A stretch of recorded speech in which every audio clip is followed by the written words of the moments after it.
Today we're airing another discussion between Samo Burja and Rudyard Lynch into the concept of long ripples, the enduring echoes of ideas and events that reverberate through centuries, influencing our present in ways we often fail to recognize. Both Samo and Rudyard are hosts of Turpentine shows, Live Players and History 102, respectively, which I encourage you to check out if you haven't already.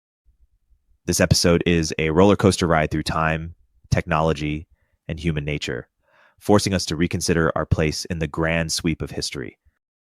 Hi, everybody. I'm so happy to have another podcast with Samo Burja. And the last one we talked about a couple weeks ago was civilizational comparison. And Samo and I have been friends for a few years. We both run shows on Turpentine. And the topic I thought we'd get started on today, and I'm sure we'll meander in a million directions, is something that I call long ripples. And this is an idea I just invented today, which is there are certain ideas over history that you throw out into the world, and like you throw a rock into a pond, and the rock keeps skipping, you see how this idea, and I don't think it just has to be an idea, it can be a thing like the Industrial Revolution, where the Industrial Revolution, something that started in northwestern England, had ramifications on the economics of South Africa. And what Samo and I were talking about beforehand was how Plato has influenced thousands of years of history, because Plato is a thinker where people still draw influence from him today. And so do you want to get into some examples of that, Samo? Well, first off, it's a pleasure to be doing another collab episode with you. My audience very much, from the Live Players podcast on Turpentine, very much enjoyed your points, and I hope your audience enjoyed mine. And I think we're all, deeply interested in history. And the two of us had we probably have had like 50 or 60 hours of conversation that should have been episodes, but we never made episodes. So to immediately build up on your point on Plato, I think people are like, oh yes, Plato, a wise bearded man, of course, very, very influential, but it's very vague. It's not specific in people's minds. Actually, go read Plato's Republic and then read Vladimir Lenin's What is to be Done. And then, well, I'm not going to recommend, reading Mr. H, but, the Nazi Party as well has a structural similarity to the Leninist model of revolution, to the Vanguard Party that is derived from Plato's Republic. Like if you do a serious enough read of Plato's Republic, and you remember that Plato was not just a philosopher, he was a would-be revolutionary, right? He went to Rudyard, it was Syracuse, correct? Yes. And he tutored the son of the leader of Syracuse. Now, eventually, he wasn't quite a successful revolutionary, so he was forced into exile from there. Plato was affiliated with, enemies of the state, even in Athens. Today we have Socrates the martyr, which, he is a martyr of wisdom. There's like deep poetic, spiritual meaning and all of that. Yet it's also just a normal political struggle within Athens between the pro-Spartan faction, who you could call collaborators if they were your enemies, or you might call patriotic reformers who want to make Athens strong the same way Sparta was, to be able to retain its sovereignty if you were their proponent. So Plato's Republic was a small piece of political and social engineering, honestly, sure, intended to convey timeless truths of human psychology, nature, the nature of politics, the nature of knowledge, but really just engineer to do something in these Greek city-states, right? Maybe redefine how Syracuse is run and make it a great Greek empire, or maybe reform Athens so that it doesn't lose the next war. And of course, maybe Plato was right. Like Athens, did lose future wars. They lost against the Romans. They lost against the Macedonians. The Spartans didn't ultimately win either, but the truth is the era of the polis, its days were counted already in the era of Socrates and Plato. So to give another example, and I actually have to credit the example of the Nazi regime and Lenin to Rudyard, he brought it up in an earlier conversation. There is a deep influence in other surprising revolutionary traditions. You have the Islamic revolution in Iran, where the Shia clerics' strategy and the structure of the Islamic revolution and the Islamic Republic is inspired partially by Neoplatonist ideas and Plato's Republic, which was recycled over the centuries into Shia theology. So that's a third example of a deep ripple of just Plato's Republic, this political machine from, 300 or 400 BC, depending on whether we credit Plato with inventing it or whether we assume there's someone else before him, One of the mental directions I could take this in, because from hearing that, there's 100 directions I could take that. And so I'm being careful about which ones I take. One is that I was reading Joseph Campbell's History of Mythology, and Joseph Campbell is legitimately one of the worst authors I've read in my life. It's sad that he has information that is invaluable. I've learned a lot from Campbell I couldn't get anywhere else, but his books are painful. But he was part of this philosophic school that believed that there were these underlying, he did believe in the Jungian archetypes, but he would see stuff like Mexican civilization having very similar artistic motifs as Chinese civilization, as Middle Eastern civilization. And so writing in the 60s, he believed there was a migration starting in the Middle East that went out to China and then to Mexico.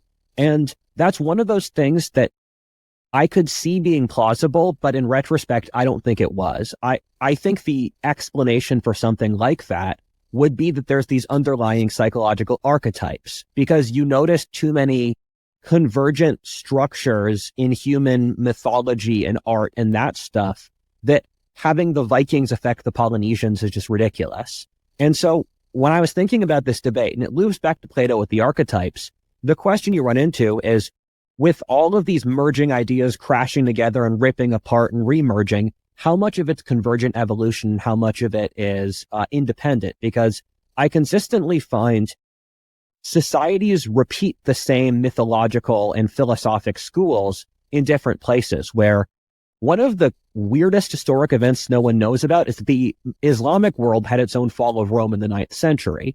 The Islamic world went from the wealthiest, most technologically, scientifically humane, tolerant, agnostic place in the world to crashing. And in the fall of the Abbasid Caliphate, modern Iraq and Syria, you had cynic philosophers, nihilist philosophers, neo-pagans, you had Afro-communist rebels, you had religious fundamentalists. The Zanj rebellion in the Mesopotamia. Yes, Persian nationalists, you had anarchist Shia, you had rationalist, the Mutazila freethinkers, and you can see these thinkers in Greece.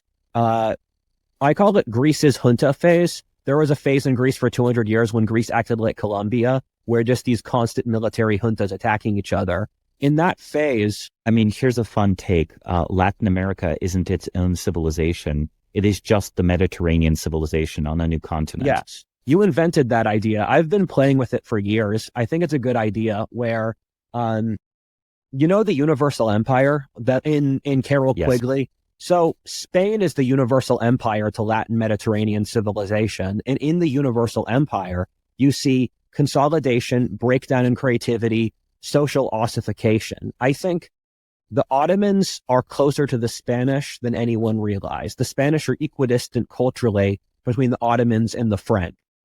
And the Ottomans and the Spanish each dominated their own side of the Mediterranean, right? The naval battle where the Habsburgs controlled basically the Western Mediterranean modulo the pirates, and the Ottomans control the Eastern Mediterranean modulo, some small Venetian and Genoese fleets that they had to keep concessions with.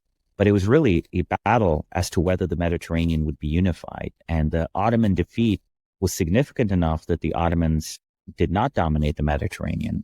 But I honestly think that if they had, we probably would have seen Ottoman colonies, at least around Africa and the New World. They would have at least started using a naval-based slave trade rather than the trans-Saharan slave routes, because it would just be more efficient to bring slaves into the Ottoman Empire from Africa. I mean, the Ottomans had and that's the reason I predict that they would have had colonies in Africa, right? They would have built forts along Africa, and they would have basically done a version. It wouldn't have been quite triangular trade, but it would have been like super powered Middle Eastern spice plus slave trade to these parts of the world. Yeah. The Ottomans sent out ships to Indonesia in the early 1500s. They fought the Portuguese in the Indian Ocean in Indonesia in the early 1500s, and they had a lot of slave training in the east coast of Africa. And the Ottomans got as far down as Eritrea and Somalia, and they called the area around Zanzibar Zanj, or Land of the Black People, because they did a huge slave trade. Under Muhammad Ali, not the boxer, the Albanian ruler of Egypt in the early 1800s, DOG Muhammad Ali. Yeah. Egypt got as far south as the Democratic Republic of Congo. And people really underestimate how much people traveled in the ancient world, which is another interesting reason that the sort of, the ripples that you mentioned earlier can be hard to detect. Many people don't know that the Roman Empire had several trans-Saharan expeditions where they basically sent expeditions across the Sahara Desert. And, there's, I think, a good reason to believe that the Carthaginians circumnavigated Africa, right? We've proven that. We proved it because the Carthaginians had certain statements about the direction of the sun that you would only know if you hit the southern hemisphere. If you passed on the other below the equator, right? And the stars being all different. That's a weird thing to make up, Like you would not make that up. You would not make it up accurately. Someone saw that. So I think that history is perhaps a little bit more random in the incidental long distance contacts than people assume. And then the topic of convergent evolution versus, direct derivation, I think you just have to compare many, many features of whatever social, ideological, political, economic phenomena you're thinking about. Because, for example, to use the biological analogy, dolphins and fish are awfully similar, but if you cut open a dolphin, you're going to find lungs, right? You're going to find mammalian reproductive organs. And I think, with political movements and so on, we can do much the same. So I don't want to be gruesome, but if you cut open the American Revolution, you find literal citations of classical arguments. So it is extremely clear that America is founded on political science. It's just political science from 400 BC. It's not just philosophy invented in the 17th century, though that some of it is. Yes. There's two arguments that I think are really interesting, and I don't want us to get completely derailed. So I'm going to say these. Of course, but that would be an example where I think the ripple is real. No, I agree with you. I'm changing the topic. One of those is that I have a theorem or a theory that we're on the verge of breaking through to a new paradigm. And that paradigm is viewing the world as an emergent phenomena, where every individual thing is part of a greater whole, but it's also individual. Because I say that our current academia is operating off a zombie level, where we are taking science from 150 years ago and then applying it as if it exists today. This is the video I just finished editing called The Greatest Lie Ever Told, because I think the lie forced around human nature in the 20th century was the greatest lie ever told in human history. And it's something that most people still believe. Genetics has no impact on people. There's no difference between male and female. Cultural differences don't matter. We have made it past history. It's like progress is innate. There's like 15 of these. And they have completely taken over our study of all the humanities. And what I see is that consensus is breaking down, because if you look in the sciences, even socialist authors disagree on that. I've read 4 books by socialists talking about how genetics affects life, a variety of those other things. So the scientific consensus has completely changed from what our society thinks the science is. And it's even stuff where we subconsciously operate off Newtonian physics, even though we've moved past Newtonianism, but we also don't trust string theory either. And imagine almost every single assumption in our worldview is built off a mechanistic philosophic assumption, even though science doesn't believe in mechanism anymore. Where, for example, the idea that someone in Mexico couldn't intuit an idea that someone in Iraq thought. I don't really believe that, but once you pull out the mechanistic idea, you can pull out vast new philosophic paradigms for how we see the world, and it breaks through to a new level. And I think our society is on the verge of a paradigm shift like that. It just requires the boomers to basically age out and retire out, and because there's no milk to be had from the current paradigm. You can't squeeze any more milk out of the current paradigm. There's no creative. The current paradigm has very poor predictive capabilities and has poor scaling properties, right? So you have sometimes certain things are kind of not true, but they work because you convince enough people to play along with it.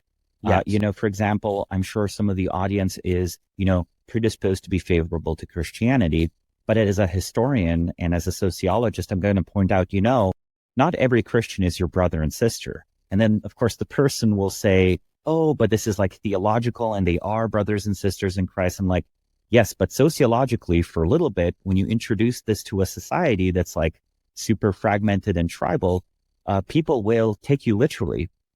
And they will just treat a random Christian like their brother and sister. And it's going to scale super well until that breaks down. And then you realize you're supposed to interpret it metaphorically. And I think we're going through something similar, where there were extremely powerful things about the current paradigm. Even 1950, I wrote an article, The First World Government. And I had a little bit of fun with, the artists I was working with to produce the art for it. The art was a mosaic of the United Nations flag, the NATO flag, the American flag, and the EU flag. But the mosaic was covered by like sand, and the caption read, "Flags of the First World Empire." So the implication being that post 1945, through the United Nations, there was the first kind of claim of having the whole world be united. And actually, for kind of an instant, it was before the Americans and the Soviets split apart, right? Yeah. And that was later, and people realized, even in the Korean War, Douglas MacArthur was the commander of the United Nations forces. Even though the Soviets could have vetoed what was basically a war against them, kind of didn't. And they played along with it, and it was a UN war, nominally versus North Korea. So that maybe you could even argue that there was a 10-year period where a very loose world empire and the first world government existed. It, of course, then fragmented. The classic saying from Chinese literature and history, the world long united must divide, long divided must unite. So the thesis of that article, which I think we've discussed, was that we are entering the dynastic cycle period of human history, where over the next few thousand years, there's going to continually be a world empire rises and fragments, and rises on a different principle and fragments again, etc. Yeah. You sent that article to me and I read it. Are you familiar with Philippe Fabry's work? No, I'd love to read it if you recommend it. I jokingly call him French Woodifaltist, where That's cool. His thing is he compares Rome to America and Greece to Europe, and then he compares the Arabs to the Jews and the Seljuks to the Assyrians. And so very interesting. Yes. Very interesting. Which period was he writing in? Now, like, we're friends. I could connect you guys. But so he is his theory is that America will experience a dynastic crash we're going to experience the fall of the Roman Republic. Europe will form towards the end of this century into creating a Mithridates. He predicts that America after this period will go and form a global empire. He predicts there will be a series of horrible wars in the Middle East, reminiscent of the Judean crisis. So even what is his view on China? Is China the analog to the Persian Empire, like the one external peer, though the peer is smaller?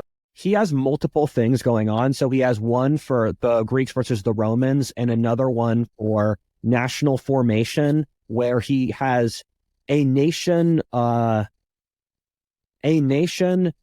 will go through a certain set of phases from feudalism to bureaucracy. And so he has a certain national cycle with an imperial phase, losing the war, pulling back, etc. And I haven't seen him do a good parallel for China with the Roman world. And this is one of the issues I've come into with the Spenglerian cycle, where the Spenglerian cycle, it has the West continue off the Greco-Roman cycle, and then China is operating off its own cycle. And so in Fabry's system, China he puts it in the same structure as Egypt, where Egypt is a nation that formed without external enemies as a river valley civilization, expanded, declined, expanded, declined, etc. I haven't read his book on that, so I don't want to not give his work justice. My biggest worry, because I frequently think about the fall of, with the cycle we have with the fall of the Roman Republic, and today, is I've consistently found with the civilizational cycles, there's always one detail that's really off between civilizations. So India, as an example, didn't really have India and China, their civilizations didn't collapse after the end of the cycle. India didn't really have the universal empire. China kept its universal empire. Greco-Roman civilization didn't form a major religion in the phase when it was supposed to. The Islamics... Well, you could argue that Christianity was kind of that religion. But they borrowed it from... That's true. I'm using Spengler's system, and in Spengler's system... It was Magian. Yes, and my thing with these theories is I'm more schizo than I am autist. And so I don't really trust a theory's ability to actually explain the world. And I view it like the natural order. And one of the things I frequently remind myself of is that when I was growing up in rural Pennsylvania, the deer had an overpopulation crisis where the deer had their version of the Black Death that killed them. They ate up the entire forest. And then there was a crash in deer population. So in my childhood, I was seeing the deer equivalent of the 30 Years' War because there weren't enough predators. And so I frequently think, if I had to historically explain that deer crisis, could I shove that deer crisis into a logical, secular system? And the short answer is, I don't think so. The natural world is so messy that if you look at natural cycles, for example, the Ice Age Milankovitch cycles, they have massive standard deviation. So if an ice age comes 10,000 years late, that's still within the range. And I find these systems tend to be designed by autists who require immense certainty to feel as if something is correct. But the cycles tend to not do that. This rant was supposed to lead towards the point that when I look at the population crash numbers, it doesn't look like we're in the fall of the Roman Republic. If we're in a situation where there are 5 Koreans for every 100 there are now at the end of this century, that's not a fall of the Roman Republic issue. It's a end of modern civilization issue. The birth rate and the monkey wrench that is industrial civilization, it freaks me out, if I'm honest, because there's nothing possible. There's no way to do mass production and mass reproduction at the same time. Yes. Right? We might have the choice between being poor, fertile, and unindustrialized, or being South Korea and having no babies and going basically extinct. I mean, their fertility is still falling. It's scary. They might reach TFR 0. That might happen within our lifetimes. Hey, we'll continue our interview in a moment after a word from our sponsors. Hi, it's Eric. If you're looking to take a deeper dive into international affairs and business strategies, then I highly recommend listening to the new podcast, Dealcraft, Insights from Great Negotiators. Recently called a best podcast pick by The Guardian, Dealcraft features interviews with the world's greatest dealmakers and diplomats, including former Secretary of State Henry Kissinger, Blackstone's Steve Schwartzman, and music industry super lawyer John Branca on their most challenging negotiations. Each episode, host Jim Sabanius, Harvard Business School professor and renowned negotiation expert, shares fascinating deal stories and distills useful insights for listeners to apply in their toughest deals and disputes. New episodes release weekly and explore everything from former Secretary of State Hillary Clinton's negotiations with Vladimir Putin to how Costa Rican diplomat Cristina Figueres saved the Paris climate talks. So don't miss out. Follow Dealcraft, Insights from Great Negotiators on Apple Podcasts, Spotify, or wherever you get your podcasts. This episode is brought to you by WorkOS. If you're building a B2B SaaS app, At some point, your customers will start asking for enterprise features like SAML authentication, SCIM provisioning, role-based access control, and audit trails. That's where WorkOS comes in, with easy-to-use and flexible APIs that help you ship enterprise features on day one without slowing down your core product development. Today, some of the hottest startups in the world are already powered by WorkOS, including ones you probably know, like Perplexity, Vercel, Jasper, and Webflow. WorkOS also provides a generous free tier of up to 1 million monthly active users for user management, making it the perfect authentication and authorization solution for growing companies. It comes standard with rich features like bot protection, MFA, roles and permissions, and more. If you are currently looking to build SSO for your first enterprise customer, you should consider using WorkOS. Integrate in minutes and start shipping enterprise plans today. There's a book called Fitzpatrick's War, and it's one of the books that it's a sci-fi book set in the 25th century about the rise of an American Alexander the Great. And it has one of the best narratives I've seen about what I'm looking at for the 21st century. So the book, the backstory is that in the 21st century, the world's population crashes from 11 billion to 1 billion. And that's due to a combination, this was written in the 90s, genetically engineered plagues, supply chain issues, breakdown in the oil economy, and wars. What happens is that America devolves into a series of civil wars where the Republicans become the party of rural rednecks who live in isolated communities away from the decaying cities, and the Democrats become the party of basically ethnic minority gangs. And then that causes a war. The Reds burn the cities down. America falls into the Dark Ages as rural America becomes the Visigoths. The Muslims colonize Europe. Then the Chinese go through their own internal crisis where they populate East Asia. And so what you're seeing is they restructure industrial civilization so that you have a predominantly rural population that still uses industrial techniques. And what they use is that they have mechanical methods that prevent electricity from existing. And I think that's one of the more improbable parts of the story. But it's interesting that they found a way to have an industrialized civilization where you allow the reproductive ability of a rural pre-industrial society with some part of the industrial civilization. And the conclusion they came to is that you have to have the throttle somewhere between reproductive ability and productivity. Well, I think that currently, most of the planet, until this system breaks, is on track to below replacement fertility. And of course, at a certain age bracket, the system breaks.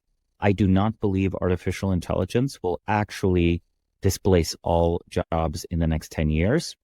And if it doesn't do so in the next 10 years, well, I think the rate of scientific progress is likely to slow down because the number of very intelligent and creative people will go down because the number of young people will go down, right? I think we might be peak human intelligence plus minus 30 years right now, right? Maybe we already reached peak human intelligence in the 80s and we just didn't notice it, or maybe we'll reach it in the next 10 or 20 years from, some surprises. Like, for example, the Igbo people of Nigeria might prove to have like a cultural genius about them, and so on and so on. In India, India will likely still continue like advancing, and the Indian diaspora will continue making more and more contributions. So that's a big population.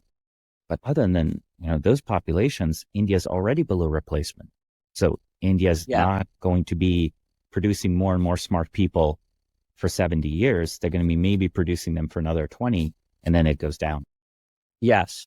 One of the things you said that struck me when we spoke, I think 2 years ago, is that the WEF is an attempt to bureaucratize decline. And that just hit me like a bullet, because I had very little concept of what the World Economic Forum was. Growing up, I assumed America's elite were WASPs who knew what ancestor came off the Mayflower and do horse racing and that stuff. And so to see the WEF elite, that they completely shocked me. That put me in a several year period of, how do you guys even exist? And the conclusion I came to is that you're right, where it's an attempt to bureaucratize a declining population. And the thing I see with AI is that AI's proponents think it can replace the population decline. and AI's detractors are decels who don't see any value for it. And I think there's another third course that's reasonable, and we won't know what that is until a couple years from now. But the thing I don't see with a lot of the AI replacing people, using AI to replace population decline, is in no way do you structure that is there not political tension. If you let the rich have it, then we end up with the most unequal society in history. If you give it to the poor, it would be even more unequal than any slave society. Exactly. Because even in most slave societies, there is property, economic value, and the possibility of rebellion. Yes. But in this hypothetical society, there just wouldn't be. All the drones are piloted by AI, Yes. And it's one of those things where you get up in weird mental loops where if you have 3 people in a society of AI, that sounds legitimately horrible. And it's one of those things where no one would want that outcome, but you'd end up with incentives. And people really crap on Yuval Noah Harari, but I think he has a couple books that are genuinely brilliant. And Homo Deus is one of them. And Homo Deus is the only book I've read that honestly looks at the calculation with AI and genetic engineering. And it's one of those things where if you look at our ruling class, and this is another aging thing, where our ruling class doesn't know how to regulate YouTube. I say YouTube has worse human rights than England's did in the 12th century. If you look at the legal rights England had, or 13th century, the legal rights established with Magna Carta, we're not allowed to throw you in jail and not tell you why. You need to have a fair trial. We can't just arbitrarily wield power. YouTube has none of that. And YouTube, these social medias are becoming places of public discourse. It's like not regulating the agora in ancient Athens. And so basically we have moved to a digital agora where we do not have the rights of a citizen, essentially. Yeah. Yes. And a lot of older people would say, oh, this is just kids being silly. But no, for a channel like mine, and people like you as well, we have large audiences that are sources of discourse for people. If you took out our entire network, that would be an explicitly political move. It's not just fun and games anymore. And anyone who says it's still fun and games, I find with a lot of the boomer discourse, it's people who are either willfully blind or stupefied. It's people who either have an active incentive to not fix it, or they just want to die in peace. And my problem with this is that you would need to, I would like to have fair rules on these platforms, but I have no faith that anyone in power would do that, where any move to regulate YouTube to make fair rules would just immediately be used to force the state agenda. And it's how I feel a lot of this technology with genetic engineering or AI or whatever. With genetic engineering, you have something that has the potential to be the best thing in history. If genetic engineering is done right, it's something that could completely change all of human life. However, I have no faith that any of the players now have even the skill set to know how to use it. Well, speaking of rights, let us not forget, because everyone wants to forget the pandemic era, mostly because of psychological, but also because of political reasons. COVID was a lab leak. Yeah. That's 80% sure. And if you said that on YouTube 3 years ago, oops, demonetization, right? If you got caught saying that. And even if you made a correct argument on a scientific paper in public, reading the actual papers, not preparing random talking points, you might still get censored on social media at the time. So, but how does this tie to genetic engineering? Well, the virus was genetically engineered. It was a science experiment. Yes. So genetic engineering produces also these externalities, right? Where I think that if we have a situation where we have a declining society, we are much likelier to fail to realize the positive potential of a technology than in a rising society. Yes. Like, exactly. Would I trust the modern world with genetic engineering, or would I trust 1950s America more? Probably actually would trust 1950s America more. I would even trust them with AI more. Yeah. Hey, we'll continue our interview in a moment after a word from our sponsors. Hey everyone, Eric here. In this environment, founders need to become profitable faster and do more with smaller teams, especially when it comes to engineering. That's why Sean Lenihan started Squad, a specialized global talent firm for top engineers that will seamlessly integrate with your org. Squad offers rigorously vetted top 1% talent that will actually work hard for you every day. Their engineers work in your time zone, follow your processes, and use your tools. Squad has front-end engineers excelling in TypeScript, React, and Next.js, ready to onboard to your team today. For backend, Squad engineers are experts at Node.js, Python, Java, and a range of other languages and frameworks. While it may cost more than the freelancer on Upwork, billing you for 40 hours, but working only 2, Squad offers premium quality at a fraction of the typical cost, without the headache of assessing for skills and culture fit. Squad takes care of sourcing, legal compliance, and local HR for global talent. Increase your velocity without amping up burn. Visit choosesquad.com and mention Turpentine to skip the waitlist.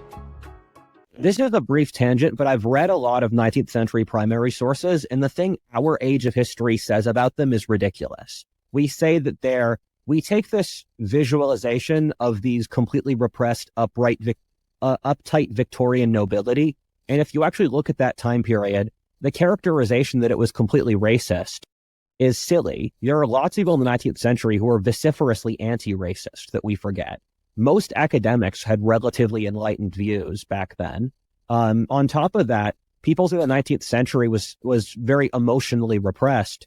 What I can see is that the 19th century was a significantly less emotionally repressed society than today. You had romanticism. Also, we tend to equate the society of 1900 and 1910 with the 19th century because it's the closest to us. So we imagine that people in Victorian Britain or Edwardian Britain even in 1900 or 1910 are representative of 1820 or 1850 or 1860. And no, they are as different from their immediate forebearers a few years and decades before as we are different from people in the 60s, or even by this point, I can even say the 90s, even though I grew up in the 90s, right? And you grew up, I think, about a decade later. It's, and we also view the 19th century as very sexually prude, but this is a society where there was a tremendous amount of prostitution and porn. And I say that whatever era of history you're looking at, it has that thing. It's also its opposite. The Middle Ages had the wars and the plagues and that stuff, but it was also an incredibly advanced society, philosophically, technologically, economically. The Greeks were rational, but they were also religious fundamentalists. And so whatever you think at any given era of history is true, but also the opposite is true. We tend to isolate one half of the truth, but then there's always the countervening force that gets forgotten. Also, societies go through many cycles, right? Yeah. Again, if you read Icelandic sagas, people are very much boastful and they brag about defeating many enemies and how much gold they have and how many women they've captured. So actually they would make great hip hop artists. But if you talk to modern Scandinavians, right, the opposite. You're not supposed to brag. You're not supposed to say you're special, et cetera, et cetera. The term is labyrinth. So a literary reference to, I think, a fictional town. And so these big cycles of transformation, we sometimes stereotype a society as just being that one phase, right? And, we might think of the Romans as, decadent, having these like super amazing, these parties with the slaves around, anything goes. But actually, the Romans were considered like actually very, very repressed sexually by the Greeks. Yes. And by people in the Middle East. So the interesting question is like which era, which period, which class. And like you said, every society has its opposite. In a way, it has to be that way, right? Every human society has to find an expression for every aspect of human nature. Yes. I was going to say I dislike people making essentialist arguments, and I think the right is more guilty of making essentialist arguments than the left is, where they'll say like, all Arabs are primitive. And I'll think, no, 1,000 years ago, Muslim world was super advanced. They'd say black people are innately primitive. And I'll say that you can look at, there are African civilizations. I said that, and then I realized the opposite's also true. where people make completely subjectivist arguments. And once you get to a degree of subjectivity, you actually end up with complete uniformity, which is interesting, where if you say everyone's different, you can't judge anyone else, you've made everyone in the world the same. And one of the worst things about the field of study we're in, because we are in actually an incredibly small field, the amount of people who are willing to talk about the humanities without the old intellectual tools you're expected to work with is not very large.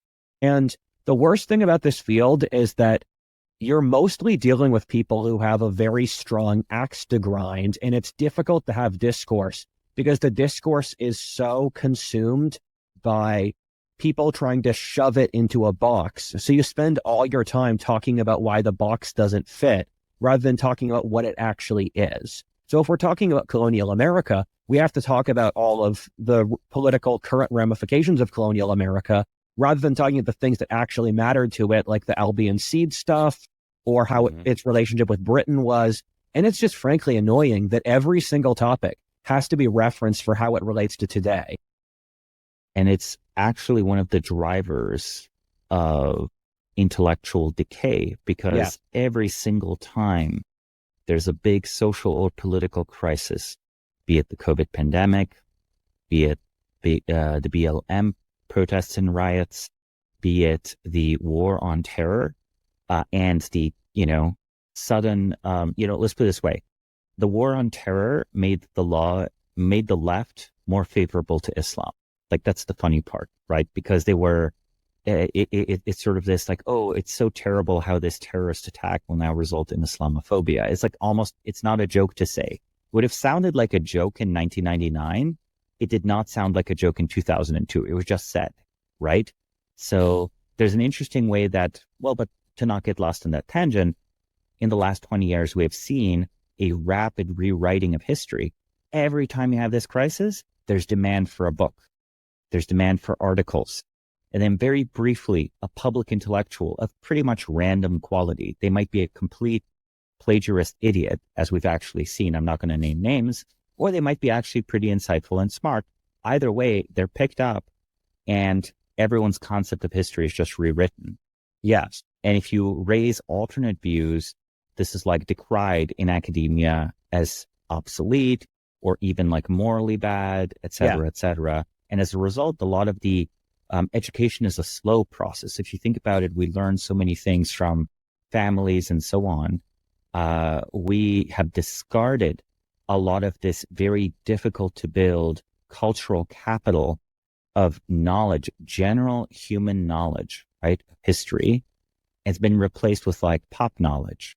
So it's sort of like eliminating this like rich ecosystem of people whose parents maybe knew biblical allusions and knew random things about Roman imperial history, but would also know their 20th century history well since they lived through it, would be replaced by, the random idiot elevated 5 minutes ago because a particular president needed to lose an election. Therefore, we needed some protests. Therefore, we need some patina of intellectual responsibility. Therefore, there must be a book for this movement.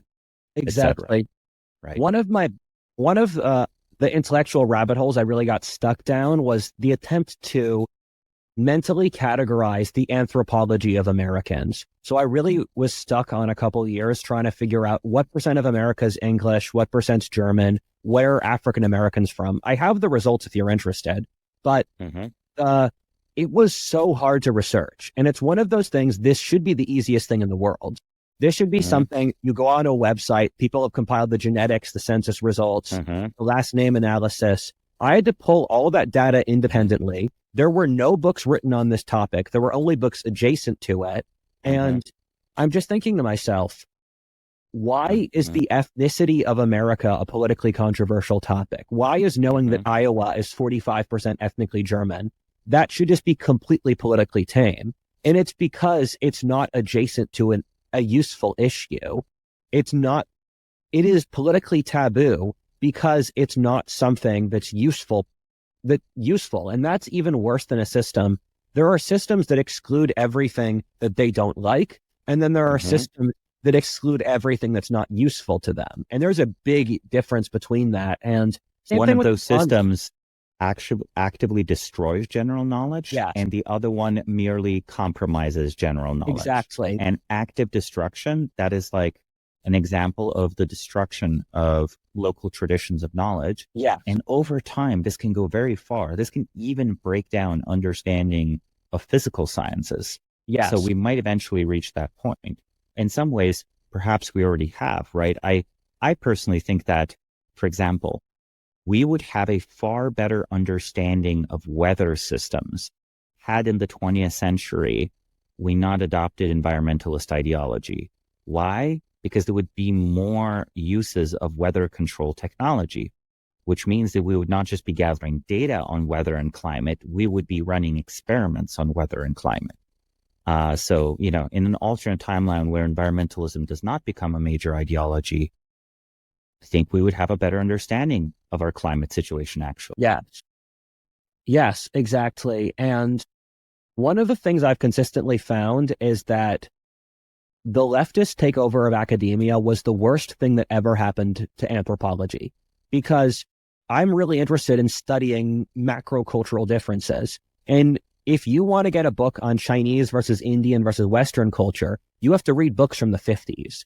And if you want to get books on American subregions, those are, again, also very old books. And these are things where you would think in a globalized world that knowing how the Indians think is intensely useful. I'm sure you deal with a tremendous amount of Asians on a frequent basis. It's useful to know where they're coming from. And you'd think that a culture that cares about diversity, that would be one of their biggest priorities.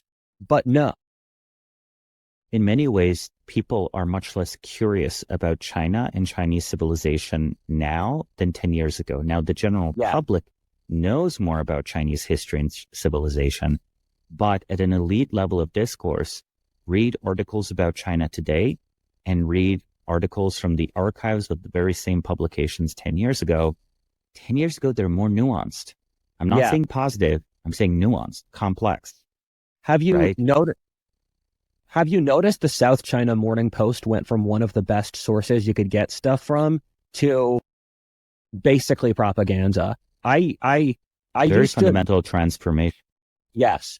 The South China Morning Post used to be the most geopolitically useful newspaper I saw, where it was very objective about China and about America. And it could be one of those things where, because the problem is for a lot of this very subjective stuff, you need to have a trusted authority where, for example, I was researching, are Indonesia and Vietnam American allies? Because there's no piece of paper that says so. The piece of paper says Pakistan's an American ally, but that's not true anymore.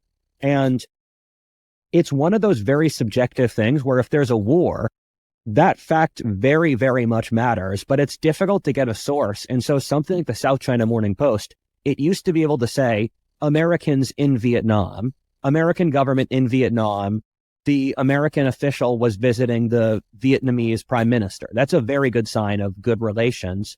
And now we live in this bizarre world where I don't trust any statistics after 2021, because up until 2021, we were at a point where if I saw a statistic, I had some degree of comprehension of its validity. And now whenever I go into the numbers behind statistics, I find that there's always some vast distortion where people will say 10,000 people were sampled, but they were all sampled in New York City. So if you sample 10,000 people in New York City and you ask them their social opinions, that's going to get you a vastly different result than across the country due to regional differences. And I consistently find for almost all statistics or articles today that there's some kind of bias like that. And it's why I have a policy that I don't pretend to know what happened with the 2020, 2024 elections and COVID, because I just don't think there's accurate information yet. I think that's true. And for many things, we don't necessarily ever get to have completely accurate statistical information because it's often not gathered or, it is destroyed. And I think we have to accept that we are still in history.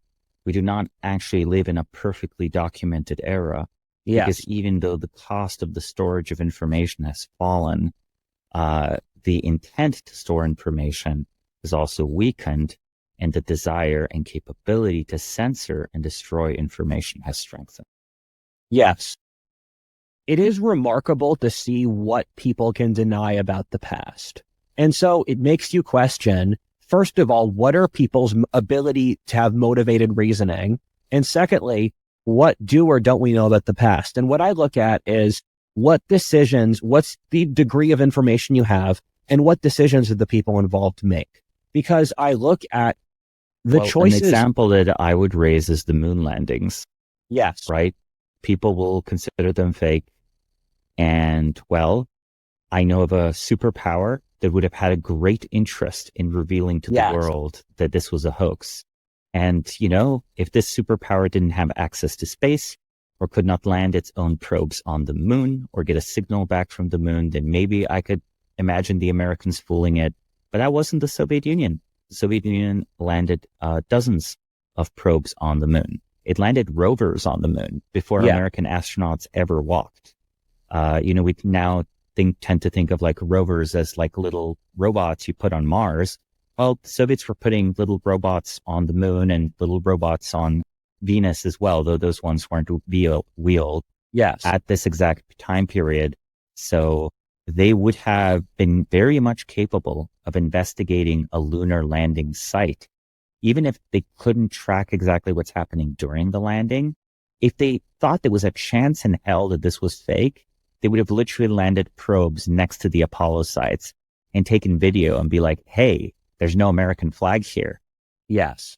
The Americans are faking it. Like, they would have done that. And the whole world would have, just not trusted the US on anything. And the US would seem humiliated and technologically inferior, et cetera, et cetera. That's a great example of the principle I was trying to convey, that if you look at the choices leaders in the past made, you can figure out the incentive structures under which they operated. And when everything's real, you got to find empirically what you can measure. And what I tell people when I talk about revolution or stuff like that is that bad things happen in societies. If the bad thing happens, you can't argue about it. It's already happened. And I find people get stuck in words, but the world exists and things happen, and you have to reconcile yourself. People get stuck in their own intellectual rabbit holes a lot. And I think the reason people don't believe the moon landing is that because they believe in linear progress, and we couldn't do that now, because they think if progress has happened and we couldn't do the moon landing today, then how could we have ever done it? And it's a way of people coping with the decline of America's capability. As we speak, 2 astronauts are stuck in low Earth orbit because they trusted Boeing. It's not just the 747s, that are getting grounded. We are failing to produce spaceships that can return astronauts from low Earth orbit. And they were supposed to be there for, I think, a few days. They've been up there for months. They will remain there for months. Note, being stuck in space is not good for your health. We don't have artificial gravity. So every additional month, the long-term health cost of having stayed increases, right? The risk of osteoporosis, your heart weakens. You rebuild most of your strength. You mostly recover. But as soon as you do this like long duration stays in microgravity, these are not things that you choose to do. Now, maybe the astronauts are feeling good because at the end of the day, they wanted to go to space. It's worth the trade-off to them, but it's an embarrassment that they're stuck up there. It's an embarrassment, and it demonstrates declining capability. Do you know who does not have astronauts stuck at their space station? Tesla? No, not Tesla. Yeah, Elon, SpaceX. Well, SpaceX can bring people up into space and do spacewalks, and I'm sure Elon could bring them back. But I'm going to also note that there is a Chinese space station, and it is manned. And, I forget, they have a term that's not astronauts. I'm just going to call them astronauts because they're not cosmonauts. That's the Russian variant. But they took their people up, took them down, and that's kind of embarrassing. Were it not for Elon Musk, China would have a more advanced space program. I'm kind of getting tired of it. How many functions of Western civilization are currently held up by one guy? Like, why is Elon Musk, only successful electric car company in the West. Meanwhile, the Chinese are building, $10,000 electric cars. Only free speech, major social media with flaws, but okay, it's better than anything else. The only viable space program in the entire Western world. Like, what is up with that? It really is a point in favor of great man's theory, I think. Yeah. Nothing works. There's no institutions that are functional in the modern West, because one of my buddies is going to move to Seattle. And I said, if you move to Seattle, you have kids, you can't trust the school system. You can't trust the court system. You can't trust the police. You can't trust that the roads will work. What aspects of governance, and you can't trust your neighbors. It's not just government dysfunction. It's full stack social dysfunction. Exactly. It's just full social dysfunction, because I often find when you argue with someone with an informed emotional reaction is that they move the plausible deniability onto whatever their point is, and they need an exorbitant amount of evidence to disprove that point. And what I will say is, why is the exorbitant bit of evidence on your point, why isn't it on my point? Where there is a tipping point, and at this point, we're in the tipping point for what institutions do work rather than what institutions don't work. And if the West doesn't have functioning institutions, then it's not a functioning society, because that's the role the society is, the institutions and the society and whatever. And it reminds me of a story of the Germans were bombing Libya in 2011, and one of their planes got stuck, and the German military didn't have the capability to get it back to Europe. So I think they tried to borrow something from the Italians. The Italians couldn't do it, and they had to borrow it from the Americans. And keep in mind, the German military, within living memory of that, had fought all the way to Kazakhstan, and the Germans had a colony in the Solomon Islands. And even in the 1980s, American defensive planners were relying on the West German military to be a major force against the Soviet Union, to slow down and perhaps even fight to a stalemate with the help of the French and the Americans, the Soviet Union and Germany. It was considered a formidable military. It is not that they've been pacifists for 80 years. They actually rebuilt their military, sometimes using some of the same generals that fought in World War II, which is like some fun history. You have this funny Wikipedia history of a German commander who serves under the Weimar military and then serves in the Hitler military, and then is a senior NATO official. So you have a funny set of flags there. Yes. Remember that bridge that went down in Baltimore? When I saw that, I thought that's never going to be rebuilt. And it's still not rebuilt, correct? Yes, exactly. I don't think you should make a bet with a linear history enthusiast and make the bet sunset in 10 years so that you can collect. But I would take your side of the bet, but we need to find someone who is a GDP go up believer. So that's the issue. They don't exist anymore. And if so, they'd never speak to me. Where I was watching Eric Weinstein yesterday. That's the breakdown of public discourse right there. It is, yes. And what Eric Weinstein said is that we don't have critics anymore. We have basically trolls and thugs, where one of the things that annoys me is, for me, the top criticisms of me are things that aren't true. He only reads sources written before 1960, not true. He's an incel, lives in his mom's basement, not true. And whenever people go against me, they're either character assassination, trying to dox me. It's very personal attack stuff. It's never at the actual ideas. And that's the sign of the degradation of a society, to the point where it's not about the ideas. It's about, we want your entire faction gone. Well, it's a literal ad hominem, right? Yeah. And, I have some experience with this in the public space. I think I pick my words. I'm very measured in nearly all of my speech. And I try to be also, as best as I can, diplomatic, and as best as I can, nonpartisan. Yet still, every now and then, someone decides I'm their political enemy, not even from the same camp. And then the personal insults start. I don't personally think I look like a male model, but it sure is weird. Someone's like trying to make negative comments about my looks. I don't look that amazing, but I don't look that bad either. So, but it's irrelevant to the idea, right? Yeah. Like, this is not the intellectual environment. Can you imagine in the 1960s, people's first reaction to a philosopher, historian, or even scientist's idea was to make fun of their appearance. Like Yeah. it just seems beneath them in that era. I'm sure it happened, but it was beneath the level of public discourse. And now public discourse is at that level. There is no higher Agreed. level. The New York Times will do that.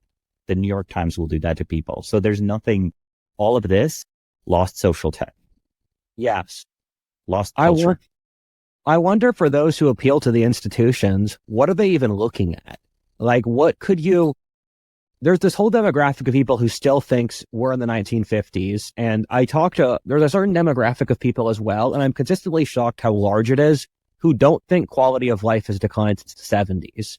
And I'm thinking to myself, if you're part of that mental school, the only thing you could possibly look at is total GDP stats. And what all of this is being held together by a shared illusion that there's this shared illusion that people buy into because it's easier than not buying into it. And are you aware of the term hypernormalization by Adam Curtis? Mm-hmm. If I will explain it to the audience, if you're already aware of it, hypernormalization is a term, and he uses the Soviet Union as an example, where for the last 15 years of the Soviet Union, people knew what he says. The people know that the regime doesn't know what it's doing, and that the reality the regime pushes isn't real. The regime knows the people know that. The people know that the regime knows that they know that. And so he talks at the final 15 years of the Soviet Union, and it wouldn't surprise me if it's similar in Yugoslavia, where you're from, where there is this false, almost mimicry of a social reality that no one actually believes. And I think we've reached that, where there's legitimately no evidence for that social reality, but we continue to mimic it because no one has a better idea. And I think that's a good spot for us to wrap up this conversation. Rudyard, I hope we get to do more of these. Of course, I'd be happy to do this again. Awesome.